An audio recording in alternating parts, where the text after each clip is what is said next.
The word purpose is derived from words meaning aim, goal, intentionally by design, an object to be kept in view, the proper function for which something exists. And today we generally use the word purpose to refer to the reason, intention, or objective of our actions.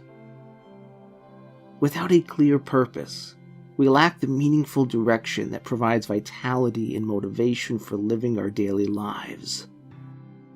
And yet, when you do have a clear purpose, you become empowered with the understanding of the proper function of your existence for which you were made. The question becomes, what's your purpose? And what can you do to keep that purpose in view at all times?